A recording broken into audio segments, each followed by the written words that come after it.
Hi guys, welcome to Brand X Reviews.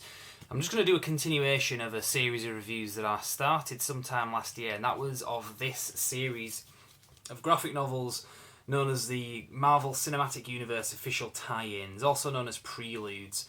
Now, there's quite a collection of these, a growing collection, because obviously the more films they bring out, the more of these are going to keep doing. And it started out as a pretty good series in terms of what you got was the majority of each book would be a prelude that ties in with the respective film. Now, what I mean by that is, just to kind of be clear, because you might not have seen the other reviews I've done, I've reviewed each one of these individually, a separate video for each one at brandxreviews.com. But if you haven't seen those and you don't understand what I'm talking about, comics are comics, films are films. Sometimes films get made that are based on comics. It's kind of a trendy thing at the moment. They're doing quite well. A lot of those films are good, superhero films. But the comics, the films that they make aren't necessarily, not set in continuity in canon with the comics. They're just based on those. They're just adaptations of those. They aren't set hand in hand with them. So what Marvel has done with this series is they've actually done comics, a limited number of them. This is all of them that I've got here, so it's not a massive collection of comics that are set in canon with the films that kind of fill in gaps between films and kind of give you a bit more expanded universe. Now this isn't something new. I mean they've done it with Star Wars, doing it with loads of other film franchises where they do books or comics, whatever, even computer games, TV series. That are expanded universe, so it doesn't just end with the films, basically. Now, they started with the first film in these Marvel films. When I say Marvel films, I mean the Marvel Cinematic Universe. I'm not talking about the Spider-Man films to date, I'm not talking about the X-Men films, they are obviously Marvel characters, but the Marvel Cinematic Universe, Iron Man, Thor, Captain America, all the Avengers tie-in stuff.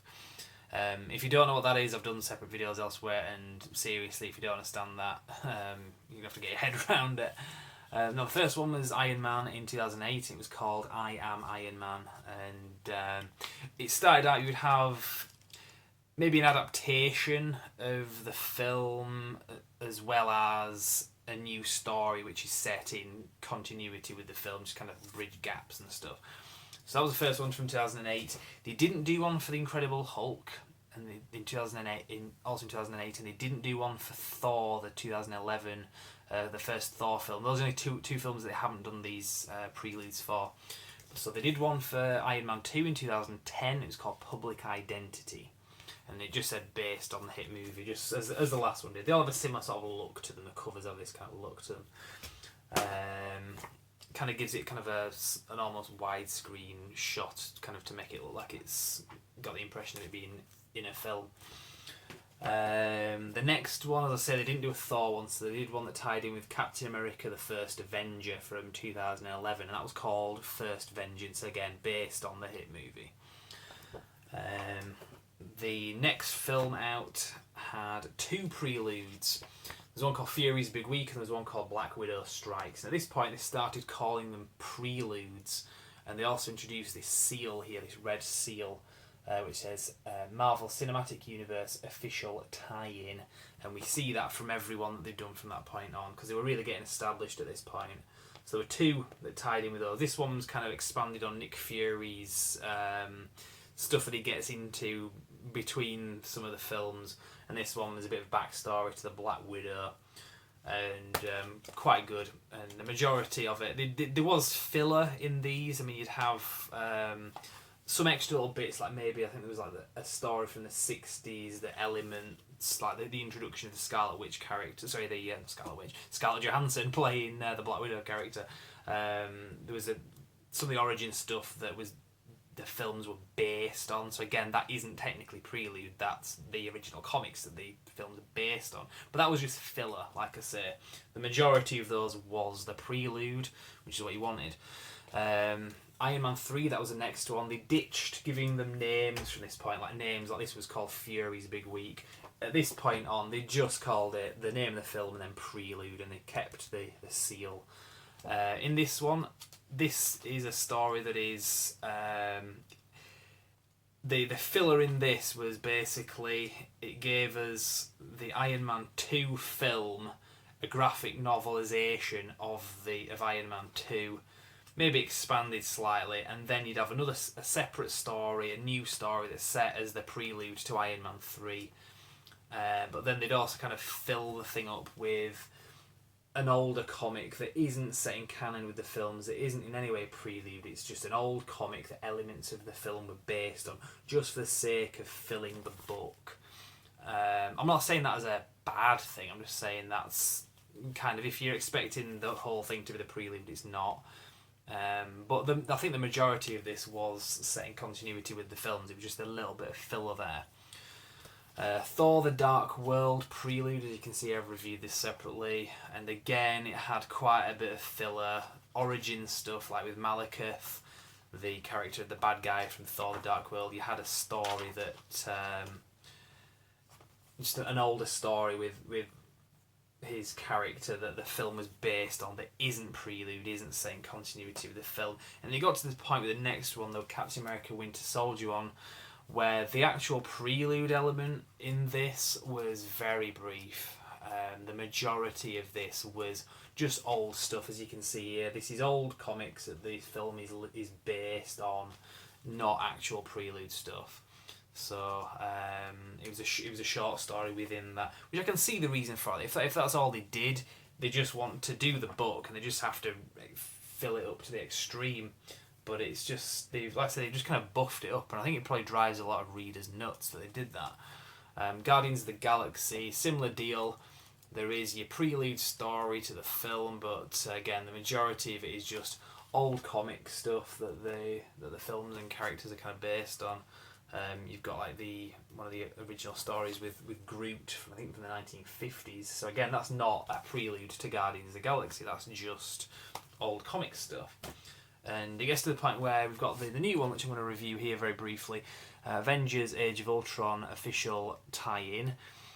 And this is brand new. This is just, I'd pre-ordered it. I got this off Amazon in the post the other day, so you might not have seen this on the shelves just yet as I'm doing this review.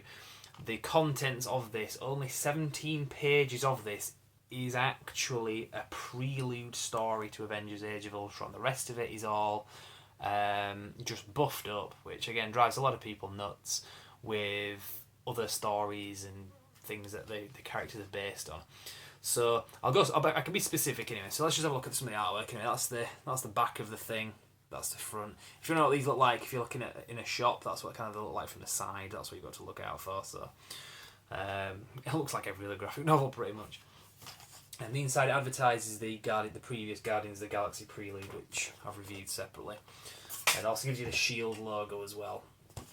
Now, the first story in this is a graphic novelisation of the Avengers Assemble film from 2012, which you don't really need to read because you've seen the film. It's just, I mean, if you want to read a graphic novelisation, that's up to you. It's a very truncated version, a graphic novelisation of that film. The real prelude, as I said, as advertised, is only 17 pages long, and that's this story. And it's called The Sceptred Isle, and it's all about the Spear of Destiny, the weapon that Loki carries in the Avengers Assemble film from 2012.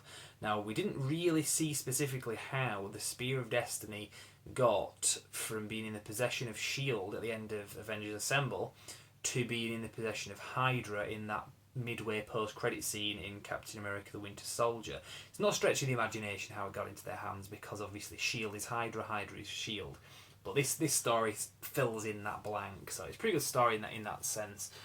It starts off, it just recaps the end of Avengers Assemble, where you see Black Widow using the Spear of Destiny, the Scepter, to penetrate the shield that the Tesseract was within. So I'm sure you've seen that film, you're very familiar with that scene. It then cuts away to S.H.I.E.L.D. headquarters in the aftermath of the Avengers Assemble film, where you've got these two agents Smith and Cooper. And they are scientists working on the Scepter, looking at it in a scientific point of view, similar to what Dr. Selvig was doing with the Tesseract at the beginning of Avengers Assemble, just doing scientific research on this item. And while they're looking at this, it's S.H.I.E.L.D. In a S.H.I.E.L.D. lab. This would be around about 2012, 2013-ish, the aftermath of Avengers Assemble. While they're looking at this, the two agents are having this conversation between themselves, expressing dissatisfaction with working at S.H.I.E.L.D. They're not very happy working there.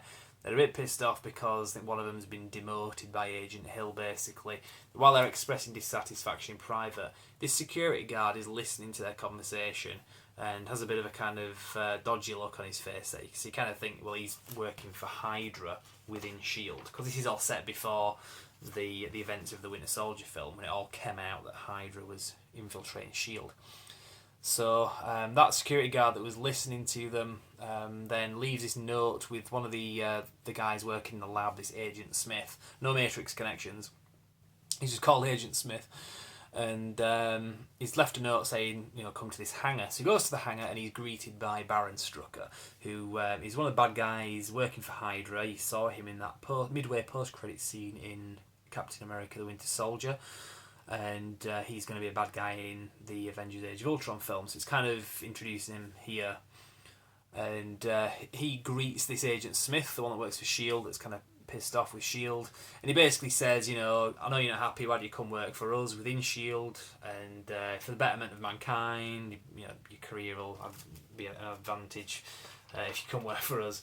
So they use that Agent Smith and his position, his access to the Spear of Destiny, to the Scepter, to get the Scepter and take it away for Hydra's use.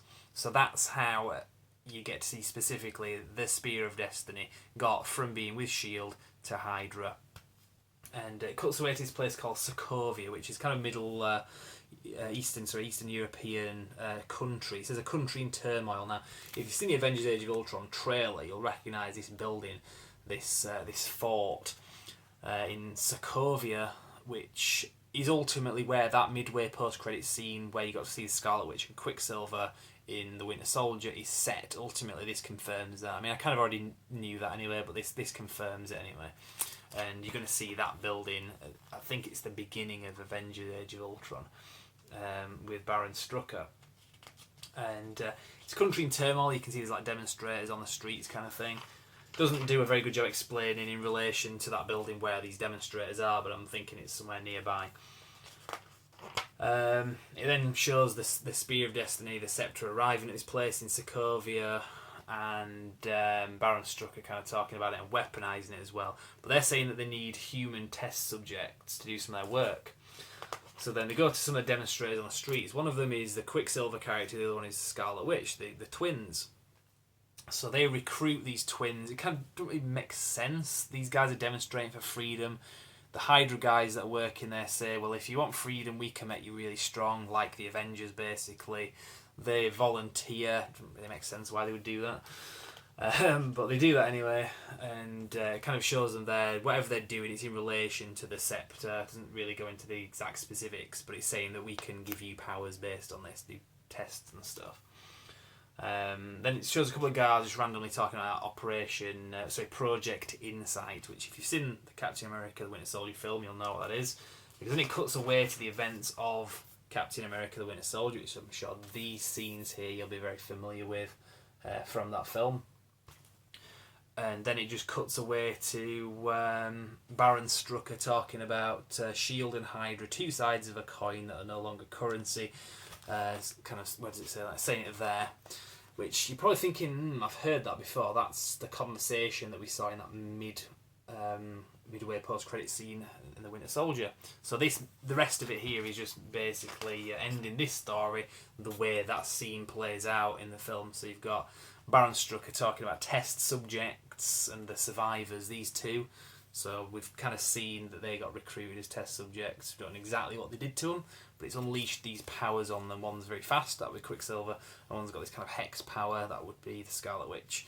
And it just re-shows that scene from from the Winter Soldier film, that conversation about Miracle and how there's nothing more horrifying than a miracle. And that's how the story ends. That's 17 pages, that's your prelude essentially. The rest of it is all buffer.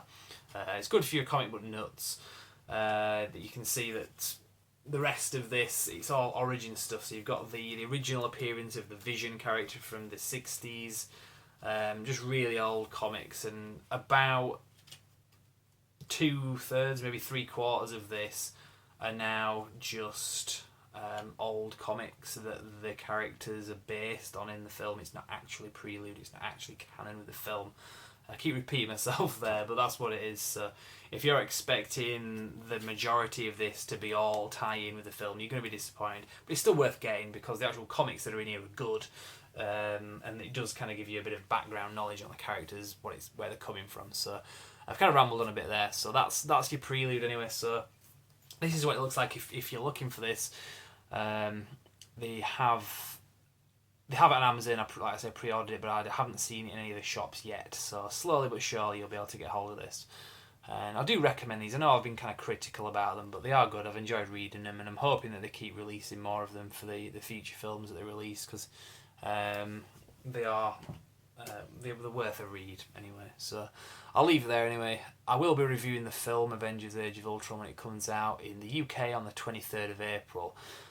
We get it a week before. I've said this on many other videos. For these Marvel films and a lot of other films in some cases, it's an American film. Americans should get it first. I don't understand why it comes out in other countries like Britain first. I mean, I don't mind because I live in Britain. Obviously it's nice to get an exclusive, but it's not really fair. I understand that, but I will be reviewing it anyway. I'll do a spoiler and a non-spoiler kind of review for it as and when. I'm also going to go see it in IMAX 3D as well, so I'll be giving my recommendations, what I think of the visuals and stuff like that. So do check back, because particularly if you're in America and you want to kind of get spoilers maybe or not, I'll start the review without spoilers and then just kind of pick up with them. So that'll be the 23rd of April 2015. Looking forward to it. If you want to see other reviews or videos talking about the Marvel Cinematic Universe and this graphic novel series, go to the website. Subscribe to us on YouTube. There's also a Facebook page too. You can like us, but there's links to this at brandxreviews.com, so check that out. And I guess I'll leave it there, so I'll see you next time. Thank you very much for watching.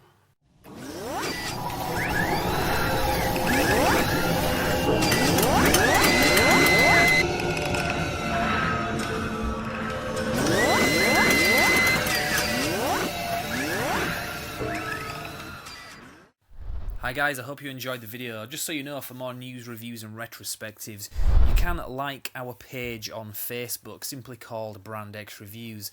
But as well as that, you can also subscribe to us on YouTube via this video. You can also bookmark our website, which is brandxreviews.com, which is pretty much a central hub for everything that I've just mentioned. So check that out and we will see you next time. Thank you very much.